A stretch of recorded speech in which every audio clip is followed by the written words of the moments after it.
Continuamos en No hay derecho.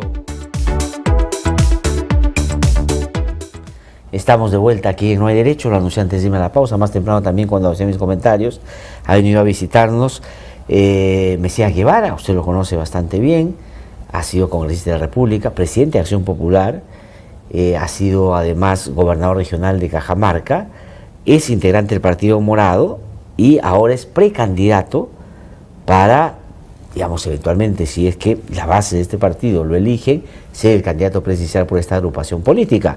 Y ha venido a conversar con nosotros esta mañana porque sin duda hay varios temas que son de alto interés público, en el que quienes aspiran a tener un cargo importante, la presidencia o entrar al Congreso o al Senado, tienen que empezar a responder frente a esto y plantear propuestas concretas de cara no a generar acciones mediáticas o de figuración en redes, sino que resuelvan los problemas a la gente, porque estamos en un escenario donde lo único que va a generar el solo tomarse la política como un show es la frustración de la gente, porque la realidad apremia y las extorsiones y los muertos siguen estando ahí en la dimensión o en proporción de la que teníamos hace algunos meses.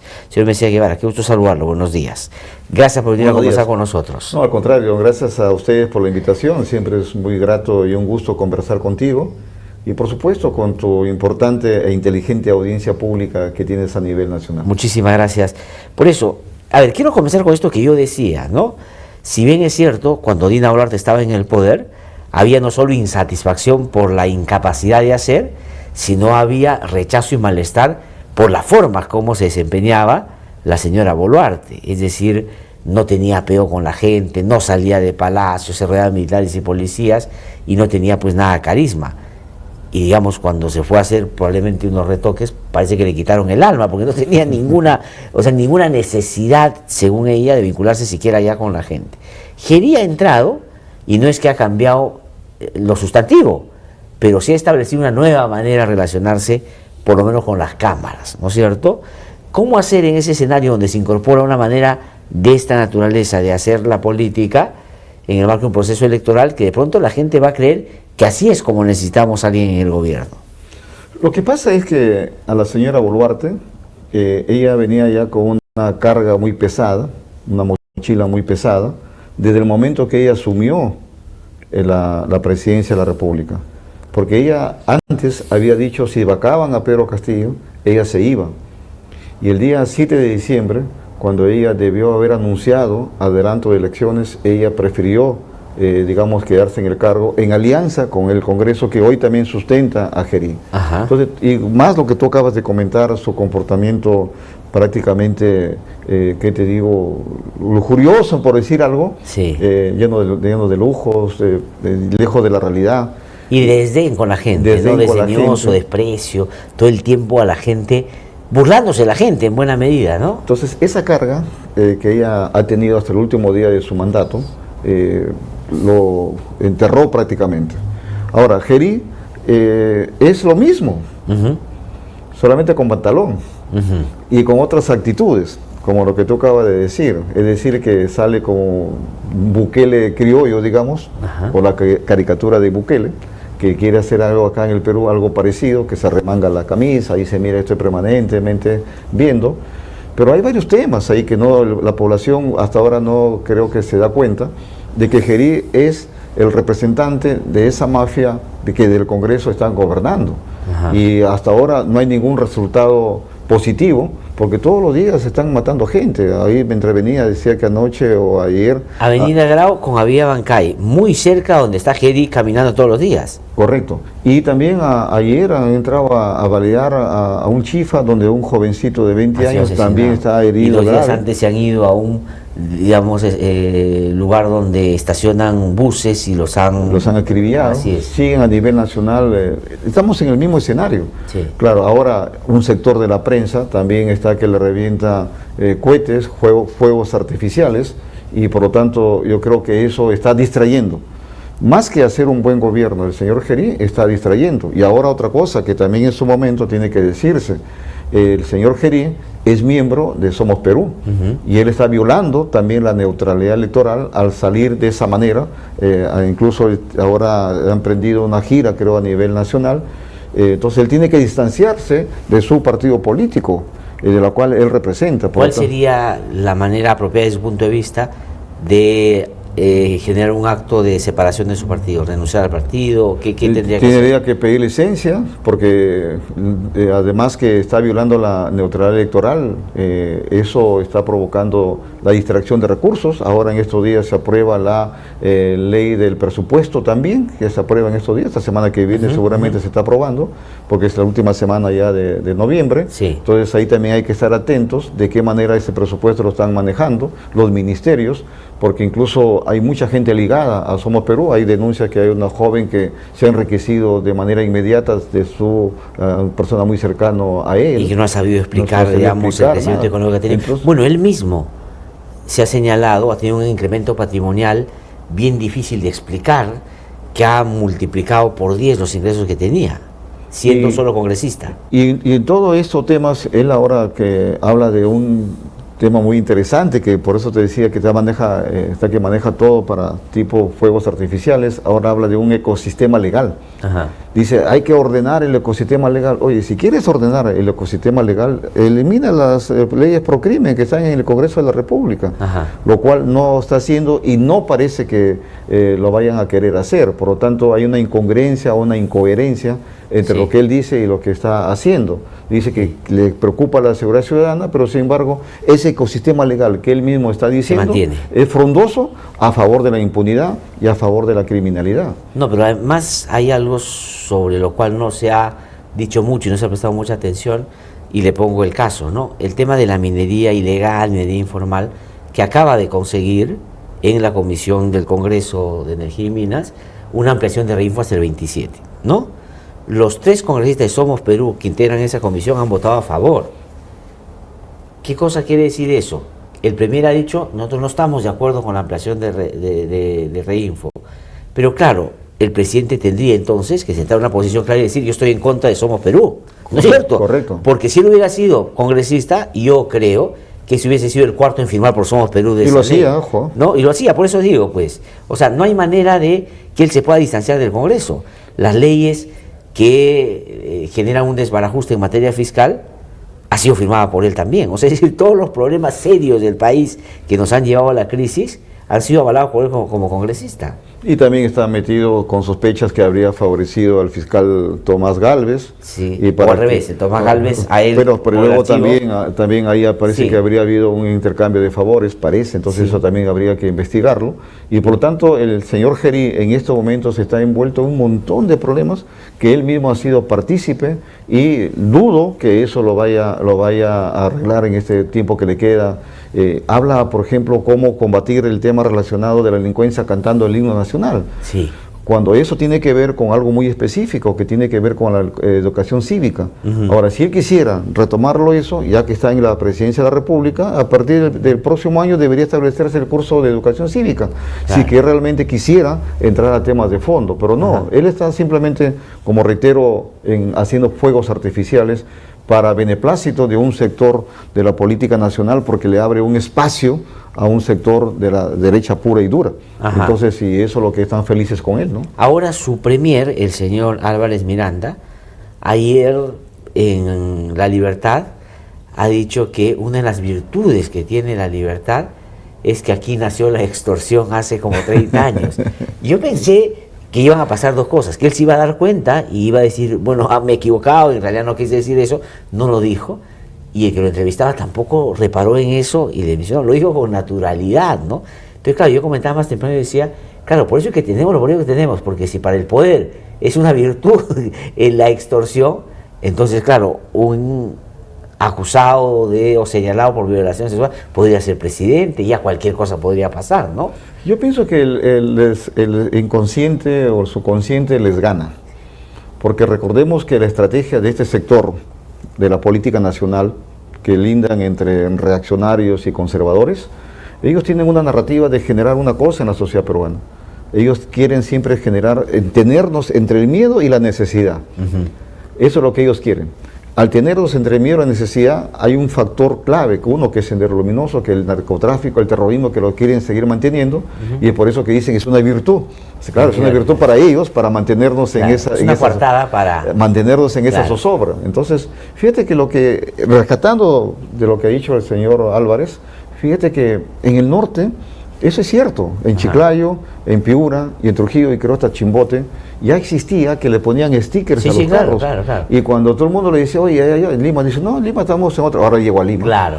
Llegó, el tipo Sendero Luminoso. Claro, pero fue un problema cuando se inició, no fue una virtud, como dice. Es como que ustedes deben estar orgullosos de que aquí comenzó la extorsión, o sea, digamos, es... No, y en el norte, fíjate que en el caso de Chimbote también se hablaba de que ahí había una escuela de sicarios. Sí. ¿Ya? Entonces eso que salían no solamente a extorsionar, sino a escuela de sicarios, eso se sabía, y es por eso que muchos policías, incluso un coronel en Chiclayo, que era muy conocido, fue con la pugna con el viejo Paco, no sé si recordarás, luego fue puesto en prisión también el coronel, porque aparentemente había una articulación con ellos en el tema de extorsión. Por lo tanto, eso es lo que él dice es cierto, pero no es una virtud, pues, es una triste realidad. Para ellos es una virtud, como te reitero, porque les ha vencido el consciente que ellos tienen de seguir manteniendo el Perú a la población entre el miedo y la necesidad. Ya, entonces, usted utilizó la palabra hace un rato, es para distraer. Sí. O sea, primero es para, digamos, generar una relación farandulera con la gente de show, ya. Pero ¿para distraer de qué? Para distraer la cosa pública de los problemas eternos que hay en el Perú. Incluyendo, digamos, a un congreso del cual viene el señor Gerí. Claro, incluyendo a las barbaridades que sigue haciendo este congreso. Por ejemplo, ahí estamos viendo que han vuelto a insistir 3 bancadas parlamentarias para las exoneraciones tributarias, ahora para los casinos, igualmente para lo que viene ocurriendo con el sometimiento de los otros poderes del Estado, el caso, el Poder Judicial, y el propio Ejecutivo. El Ejecutivo sigue bajo las garras del Congreso de la República. Todo eso quieren distraer y, por supuesto, quieren distraer la ineficiencia en el manejo de la seguridad ciudadana. Pero fíjate que ahí quiero poner algo en la mesa. En tu programa una vez lo dijimos, pero ahora permíteme volver a decirlo. El Perú es el país de las inseguridades. O sea que hay inseguridad ciudadana, hay inseguridad alimentaria, hay inseguridad jurídica, hay inseguridad laboral, hay inseguridad económica, por lo tanto vivimos en un mundo de incertidumbres. ¿Y eso en qué se refleja? En la que la sociedad, la población en su conjunto, estamos atravesando por serios problemas. Fíjate que algo rapidito nomás, cuando una vez en un debate me decía una persona, oye, en Cajamarca hay anemia. Oye, aguanta, Cajamarca anemia, pero es la región que no hay menos anemia. Y entonces le digo, pero si tú quieres buscar problemas fuera de Lima, no te vayas tan lejos, ándate nomás acá al Cerro San Cosme, el Cerro Alpino y al San Juan de Lurigancho, donde la enfermedad de los pobres, que es la tuberculosis, es ahí en San Juan de Lurigancho. El 60% de lo que es el tema de tuberculosis a nivel nacional está en San Juan de Lurigancho. Y mueren al año 2.000 peruanos por efecto de esta enfermedad llamada la enfermedad de los pobres. Entonces, este tipo de temas... que es evitable, y no se está utilizando los recursos, la tecnología adecuada. Y por supuesto, fíjate que la incertidumbre de la gente en general, estamos atravesando por momentos de inseguridad alimentaria muy dura, ¿no? Entonces, esas cosas también quieren distraer y quieren decir, no, que el Perú está en el país de las maravillas. No estamos en el país de las maravillas, estamos en una sociedad que ha habido crecimiento para pocos, pero desarrollo humano cero casi. Sí. Ahora, otro, me parece, afán de quienes están en el poder es irse lo más blindados posible. No solo ellos generándose mecanismos de impunidad, cerrando toda investigación en el Congreso, pero sí haciendo que avancen de manera intensa las investigaciones o inhabilitaciones para los que consideran son sus enemigos. Por ejemplo, ya se cerró en la Subcomisión de Acciones Constitucionales ayer la acusación contra 4 fiscales supremos. O sea que podríamos en poco tiempo tener a Pablo Sánchez, a Zoraida Ábalos, a Delia Espinosa y a Juan Carlos Villena fuera del Ministerio Público. La verdad que el Congreso de la República... Y solo se quedarían Tomás Arellano Gálvez y Patricia Benavides. Y regresa a Arce Córdoba, que ya tiene una sentencia judicial, que está solo por comunicarse dentro de poco. Y había otro, ¿no? Rodríguez, creo. Rodríguez Montesa, que también está próximo a recibir el beneplácito del sistema de justicia y regresar a la Junta de Fiscales Supremos. La verdad que este Congreso de la República ya no hay palabras, adjetivos, para poderlo calificar. dentro de lo negativo, por supuesto. Y ellos en estos momentos lo que han hecho es demoler la institucionalidad y generar todo un manto de impunidad. Por ejemplo, a otro caso que ayer ha ocurrido es de que aparentemente no la habrían acusado constitucionalmente a la señora Betsy Chávez, no la han inhabilitado. No la han inhabilitado. Pero ¿qué está ocurriendo? Yo tengo una lectura. Ayer la están utilizando como un conejillo de India.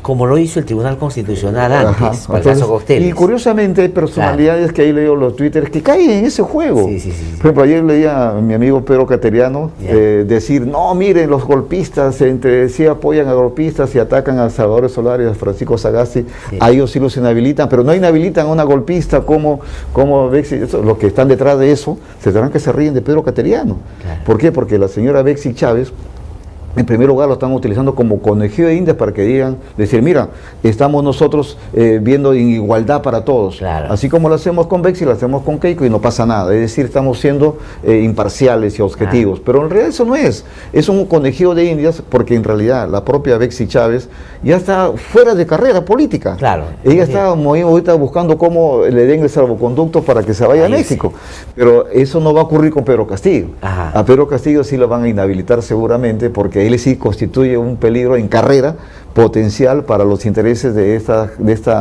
clase política. Además porque ha anunciado que va a ser candidato al Senado. Claro. Entonces todo eso hay que darle la lectura. O sea, usted lo que dice es a Betsy Chávez evitan que inhabilitarla, o sea, no la inhabilitan. Porque no es un peligro. Ya, y después a Pedro Castillo sí lo van a inhabilitar. Que él sí lo van a inhabilitar. Pero cuando les digan, oye, estás persiguiendo un candidato que es opositor a ti, decir, no, pero si a Betsy Chávez la vez pasada.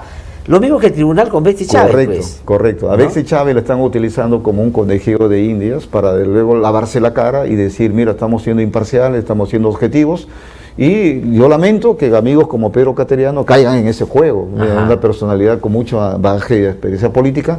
Lo que pasa es que en el Perú hay que tener ahora más que una capacidad, sino una habilidad, mejor dicho, para leer entre líneas. Sí. Y en el Perú se ha convertido en un pentagrama musical de terror, donde tenemos que saber entre líneas lo que estamos en este momento conversando. Lo primero que hay que hacer es dudar. Cualquier acto que produzca quienes están en el poder, lo primero que genera duda.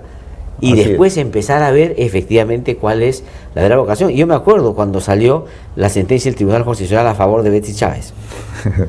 Dije, qué raro que el Tribunal de Betsy Chávez... Y luego vino claro, de Keiko. Cocteles. Claro. Y entonces, claro, es la lógica de la compensación, la equidistancia. No, nosotros no nos metemos, no miramos de qué partido es. Vemos solo... Y claro, de hecho, dicho sea de paso, Betsy Chávez utilizó la sentencia del tribunal para pedir asilo. Porque dijo, el tribunal mismo ha dicho que han vulnerado mis derechos. Me han dejado sin abogado en la audiencia. Además, yo he denunciado que en el INPE me están maltratando y nadie me ha respondido a decirme qué pasa. Así la política, pues, o sea, digamos, ha tenido un argumento. Pero efectivamente, esto puede ser. Pero el sentido de eso, ¿qué es? ¿Por qué, por ejemplo, a Pedro Castillo? ¿Usted cree que Pedro Castillo va a ser un animador de esa campaña? ¿Va a tener ciertos niveles de presencia para mejor deshacerse? Para un gran sector de la población peruana, Pedro Castillo ha sido vacado de manera injusta. Ajá. Pero si analizamos de manera legal, creo que tiene asidero, porque no llegaron a los votos necesarios para poder vacarlos, llegaron en 104 votos, no les alcanzó, tampoco tuvo derecho a defensa, por otro, entonces todo, en un sector, sobre todo andino, rural andino, le ha dicho, has vacado a mí, porque ellos se sienten representados por Pedro Castillo. Y eso a Pedro, al presidente Castillo, le da al nivel nacional un sector muy importante. Por eso a ellos les preocupa. Ahorita tanto Pedro Castillo como Martín Vizcarra, los expresidentes, tienen una popularidad espectacular que ya quisieran tenerlo Keiko, ya quisiera tenerlo, bueno, todos los políticos, pero ellos sobre todo que están detrás de la persecución de Vizcarra y de Pedro Castillo. Sí, a mí me dijo con razón el politólogo Eduardo Salmón la otro día acá, si hubiese segunda vuelta y Vizcarra y Castillo postularon, los dos van a segunda vuelta. Sí. Es lo más probable. Los dos irían a la segunda vuelta y eso es una realidad de que está ocurriendo. No, y probablemente si Salvador Solar seguía, también podría haber sido un animador de esa campaña. Así es. Y así puede ser uno de la lista. Sagasti también probablemente hubiese seguido. Sagasti estaba sin hacer nada, con todos los ataques que recibe todos los días, estaba en un promedio de 4%. Sí. Y estaba ubicado arriba en los 5 y habiendo dicho en varias oportunidades que no iba a ser candidato. Sin embargo, con él han seguido también con esa persecución. Entonces yo creo que esta gente tiene temor a estos actores, y creo que con justa razón, porque tiene un gran sector de la población que, por más que sean mis adversarios políticos, hay que reconocer que sí tienen ese electorado a su favor, ¿no? Sí. Ahora, señor Mesías Guevara, ¿y qué, ya no voy a decir solo su precandidatura, sino qué cree usted que el Partido Morado debiera ofrecerle al país, si usted es elegido como candidato a la presidencia por esta agrupación política, para salir de esta crisis? O sea, si usted tendría que decir, si yo fuera el candidato y llegara a la presidencia, estas serían las 4 o 5 cosas que haría de todas maneras para revertir lo que usted considera sustantivo y urgente. ¿Cuál sería el Mira, lo primero que tendríamos que hacer en los 100 días es pedir facultades legislativas. Ya. ¿Por qué? Porque si no pedimos facultades legislativas, perderíamos cerca de 2 años del periodo parlamentario. ¿Por qué? Porque una bicameralidad, si hacemos un seguimiento, Ajá, un proyecto de ley o una ley se va a aprobaría demorar más. entre 18 a 24 meses. Entonces perderíamos, entonces lo primero que hay que hacer es facultades legislativas. Ahora, ¿para qué? ¿En qué materia? ¿En qué materia? En primer lugar, en seguridad ciudadana. Ya. En segundo lugar, podemos deshacer todas esas leyes que ahora están denominadas como por crimen. Pues no puede ser posible que la unidad de inteligencia financiera esté atada, la ruta del dinero mal habido, el allanamiento, todas esas leyes que ahora han sacado, el tema relacionado con la pérdida de dominio. Es decir, todas esas leyes tenemos que eliminarlas. Y por supuesto, el otro tema también que tenemos que ver es revisar las secciones tributarias también, que se han dado de manera injusta, y por otro lado, en el corto plazo, mejorar el sistema de salud y también educación. Y antes de entrar en eso, sobre los primeros puntos. Entonces, facultades legislativas para derogar todo lo que este Congreso... el paquete de leyes que es. Especialistas han identificado, los transportistas han identificado, las generaciones han identificado, son leyes pro crimen. Ya, eso sale. Y en materia de exoneraciones tributarias, esos proyectos y esas leyes que ha dicho el Tribunal Fiscal afectan al fisco, esas también, usted diría, en el marco de una dación de facultades legislativas del Congreso, tendrían que anularse buena parte de ellas. Tienen que anularse, porque fíjate que se está generando un forado tan grande que luego ese forado evita el relacionamiento con lo que significa los servicios públicos de calidad. Básicos, además. Básicos. Estamos hablando por ejemplo, de salud, como educación. te decía hace un momento, todo el mundo habla de anemia, de cosas que son válidas, pero nunca están hablando de la tuberculosis. Hablan del dengue, pero no de la tuberculosis. Mejorar, urgentemente reestructurar todo el sistema de salud y el sistema educativo también. Y por supuesto, apoyar a la agricultura, apoyar a lo que es la pequeña y mediana empresa para generar empleo. Entonces tenemos que dar una dinámica económica para generar empleo también. Ahora, en materia de inseguridad o lucha contra la inseguridad, ¿qué de diferente plantearía usted a lo que se ha hecho? Porque lo que se ha hecho está claro, ¿no es cierto? Ha habido estados de emergencia, militares en las calles, leyes supuestamente más duras, le han aumentado el sueldo a la policía, le han dado facultades para que tenga más posibilidades de sus intervenciones, les han eximido, les han hecho casi inimputables en materia de sanciones si cometen delitos, es decir, y ahí están los resultados, nada. ¿Qué haría de diferente? O sea, ¿cuál sería el sello diferente en materia de lucha contra la inseguridad? Mira, ahí hay varias variables. Yo creo que podemos hablar de corto, mediano y largo plazo, pero en este momento, como está la situación en el país, tenemos que hacer en el cortísimo plazo, ni siquiera corto, sino en el cortísimo plazo. En esas facultades legislativas que te estoy expresando, lo primero que tenemos que hacer es hacer un proyecto y aprobar el proyecto para reorganizar a la Policía Nacional del Perú. Ahora, es tan grande la Policía Nacional del Perú que hay que ubicar ciertas áreas, como por ejemplo yo lo que haría en primer lugar, o lo que haríamos nosotros, sería reformular la Policía Nacional del Perú a través de lo que, por ejemplo, ver el tema de la inteligencia, a fortalecerlo, formar equipos especiales, y por otro lado también la parte de criminalística. Y algo muy importante que no se dice mucho es desde el ingreso a la Policía Nacional del Perú, porque lamentablemente se ha detectado de que la policía está siendo infiltrada por organizaciones criminales, donde incluso ya no hay, digamos, habilidades técnicas para ingresar, sino cuánto pagas para ser un policía, tanto oficial como subalterno. Y también los ascensos, que hay que ver que los ascensos sean de maneras adecuadas. Y por otro lado, nosotros sí creemos que para mejorar la Policía Nacional del Perú tendríamos que ver un benchmarking con una misión internacional. porque la policía misma y el propio Ministerio del Interior de adentro va a ser muy difícil que se reestructuren ellos, tienen que ser de afuera, incluso fuera del país. Ya, pero esto sería que una comisión de expertos internacionales Con expertos peruanos. quedaría, ¿qué cosa? Como lineamientos de cambios en la policía, Claro. que tendrían que aplicarse, pero eso requeriría, por ejemplo, descabezar la policía, es decir, y acuérdense que hay el antecedente Sagasti de que ha terminado siendo inhabilitado, o sea, igual que Rubén Vargas, por haber sacado a los generales para quedarse supuestamente con un sector que era más afín a la posibilidad de manejo distinto de la policía que quería Sagasti en la transición.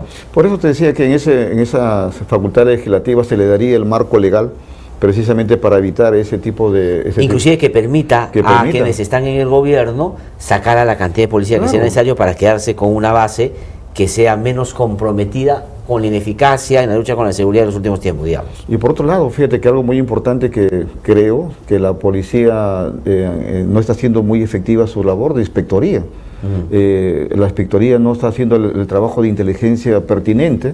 Por ejemplo, antes, no sé, tú y yo venimos de colegio militar, cuando postulamos, analizaban a nuestras familias, sí, claro, quiénes éramos. Claro, o sea, a ver, quién es tu papá, quién es tu mamá, quién son tus hermanos. Y algo parecido también había en la Policía Nacional del Perú, y en las Fuerzas Armadas también. Pero eso se ha perdido. Pero además de eso, también había lo que es el tema de balance patrimonial. Porque es imposible que una persona con un sueldo X tenga tantas propiedades y está clarísimo el balance patrimonial. Entonces, ¿quién está fallando ahí? Está fallando Inspectoría. Por lo tanto, es importante que también se fortalezca Inspectoría. Yo pienso que hay muy buenos policías en el Perú. Yo vengo también de una familia policial, por mi abuelo que fue policía en su momento. Entonces, y sin embargo, pienso que se ha perdido ese tema, ese control estricto que debería existir. La ética del policía tiene que ser restablecida. Ahora, pero hay otro elemento que tiene que ver con la lucha contra el crimen, que no solo pasa por sacar las leyes, que ya está muy bien, desarrollar mejores capacidades de la policía en materia investigativa, el tema preventivo en la policía tiene que ser fundamental. Pero hay otro que me parece que es, usted como decía hace un rato, no en el corto plazo, sino en el cortísimo plazo, es cómo sacar al crimen del poder que está instalado a través de los que dicen ser partidos políticos y en realidad no son partidos políticos. O sea, me parece que ese es el problema. Mientras tengamos gente comprometida por el crimen, según el Ministerio Público, haciendo de la política su principal actividad, bien difícil que las cosas puedan cambiar en un sentido distinto. ¿Cómo hacer, por ejemplo, una reforma en la política que impida que el crimen llegue? Mira lo que ha pasado con la minería ilegal. O sea, han obtenido todo. Y eso tiene que ver con el tipo de partidos que tenemos, ¿no? Sí, y tú acabas de ampliar el panorama en estos momentos, en cosas ahí podríamos hablar de un sistema anticorrupción que lamentablemente no está siendo bien establecido. La madre de todos los males de nuestro Perú, de ese país, es la corrupción. Y hay inseguridad ciudadana apenas de la corrupción. Y esa corrupción que tú muy bien lo estás indicando. Entonces ahí, por ejemplo, hay que hacer un ordenamiento jurídico, legal y también operativo en torno, por ejemplo, ¿quiénes son las instituciones que participan ahí dentro de lo que es la anticorrupción que garantice una lucha contra la inseguridad ciudadana? Por ejemplo, tienes un tribunal constitucional que tenemos que revisarlo cómo está actuando. Tenemos que revisar el propio Ministerio Público. Pero ¿cómo revisa el Ejecutivo al tribunal sin entrometerse y romper el principio de separación de poderes? Porque no es que el Ejecutivo puede decir, yo saco a los miembros del Tribunal Constitucional porque así no podría, digamos. ¿Cuáles serían como los mecanismos para que se puedan volver a mirar el comportamiento de esas autoridades, que además tienen su elección en el Congreso de la República, que le han dado un poder, Senado, por ejemplo en el Senado ahora, que es casi incontrolable, así como lo han planteado, no hay manera. Sí, como te decía, ahí sin lugar a dudas el otro actor fundamental, aparte del Ejecutivo, tiene que haber una alianza estratégica con lo que es el Congreso de la República, de manera especial y específica con el Senado. Ahora, lograr eso, hay que ver cómo va a salir la conformidad, la estructura del Senado, claro. Cómo está la correlación de fuerzas, y ahí yo pienso que tiene que primar algo serio, los medios de comunicación, la propia sociedad civil organizada, y para poder, ¿qué te digo?, lograr ese consenso en torno a lo que es la lucha contra la corrupción. ¿Va a ser difícil? Muy difícil, no va a ser fácil convencer a esta gente que están implicados, por ejemplo, lo que has dicho tú recientemente, si revisas la votación para amparar lo que es la Reinfo, pero no solo la Reinfo, sino otros temas. Sí. Entonces, donde ahí está, por ejemplo, casi todos los partidos políticos. Claro. Incluso hay partidos políticos que han sido ya sindicados como, más que partidos políticos, como organizaciones criminales. Sí, claro. Entonces, por ese lado va a ser difícil, pero sin embargo yo creo que si hacemos nuestras tareas de seguir diciéndole a la población, oye, este es el camino correcto que debemos de seguir, podemos llegar a algo. Yo pienso que si logramos tener de un 30% de parlamentarios en el próximo periodo que estén dispuestos para cambiar esta cosa, sí se podría lograr. Desde su experiencia parlamentaria, un 30% estamos hablando en el Senado de 20. ¿De 20? Y en el de diputados, digamos, unos 40. ¿Con eso se podría sostener una reforma? Mira, te comento una experiencia propia. Cuando en mi época parlamentaria hubo un intento de aprobarnos, aumentar el sueldo de nosotros, de los congresistas de ese entonces. Nos llevaron a la comisión, al consejo directivo, de la cual era de la Junta de Portavoces. Yo y otra persona nos opusimos, dos nos opusimos. Lo pusimos al incremento de sueldo de los congresistas del 2011 al 2016. Nos ganaron. Incluso dentro de la comisión del Consejo Directivo nos miraban como bichos raros.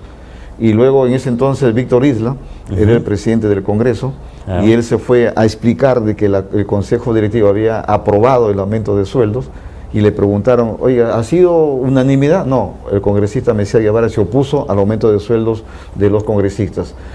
Eso, mi querido Graxer, hizo que en ese entonces la comunidad peruana y los medios de comunicación hicieron que no se apruebe ese incremento de sueldos. Entonces, sí hay casos en la que tú, como una voz solitaria, digamos, sí puedes hacer grandes cambios. Y con 20% yo creo que sí.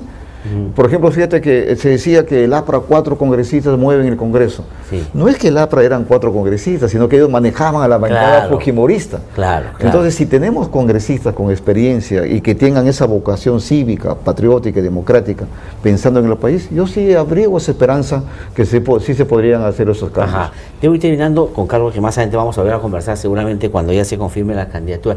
¿Cómo va el proceso interno dentro del Partido Morado para la elección de quién va a ser el candidato ya oficial y formal de cara al nuevo proceso electoral?